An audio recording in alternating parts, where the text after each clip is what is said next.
Good evening all. ഇന്നത്തെ നിങ്ങളുടെ energy സ്നേഹത്തിലാണെന്ന് തോന്നുന്നു. കാരണം രാവിലെയും കിട്ടിയ കാർഡ് പേജ് ഓഫ് കപ്സ് ആയിരുന്നു. അതിൻ്റെ തുടർച്ച എന്ന വണ്ണം ഈവനിങ് നോക്കിയപ്പോഴും കിട്ടിയത് ക്യൂൻ ഓഫ് കപ്സ് ആണ്.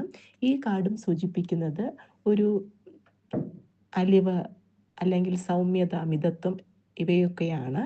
ഒരു പരിചരണ മനോഭാവം, മറ്റുള്ളവരെ കെയർ ചെയ്യുന്ന ഒരു മെൻറ്റാലിറ്റി.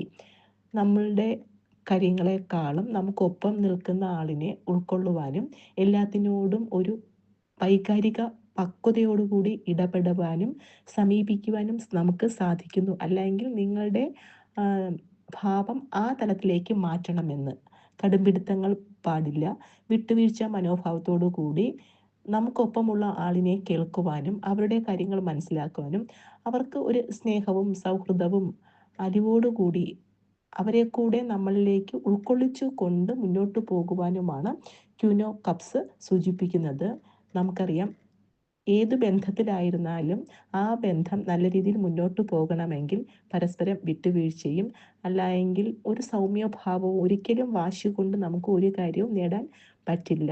അപ്പോൾ മറ്റുള്ളവരെ സ്നേഹിച്ചുകൊണ്ടും അവർക്ക് കെയർ കൊടുത്തുകൊണ്ടും അവരുടെ കാര്യങ്ങൾ ഉൾക്കൊണ്ടുകൊണ്ടും മാത്രമേ നമുക്ക് മുന്നോട്ട് പോകാൻ സാധിക്കുകയുള്ളൂ. അപ്പോൾ ബന്ധത്തിലും ഈ രീതിയിലുള്ളൊരു സമീപനമാണ് എടുക്കേണ്ടത്. എല്ലാവരോടും ഒരു നല്ല രീതി, നല്ല വാക്കുകളായിരുന്നാലും പെരുമാറ്റമായിരുന്നാലും നല്ല ഒരു സമീപനം നിങ്ങളുടെ സ്വഭാവത്തിലും മുന്നോട്ടുള്ള യാത്രയിലും വേണമെന്ന് ഈ ക്യൂൻ ഓഫ് കപ്സ് സൂചിപ്പിക്കുന്നു.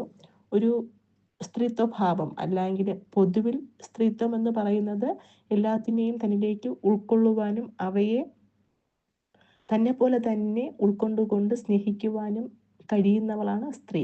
അതുപോലെ ബന്ധങ്ങളിൽ ആ രീതിയിലുള്ളൊരു സമീപനം കൊണ്ടുവന്നാൽ കൂടുതൽ നമുക്ക് ഉയർച്ചയുണ്ടാകുമെന്ന് സൂചിപ്പിക്കുന്നു. സ്നേഹത്തിലായിരിക്കുക. സ്നേഹത്തിന് വേണ്ടി നമ്മൾ നമ്മുടെ ഭാവത്തിലും പെരുമാറ്റത്തിലും മാറ്റം വരുത്തുക.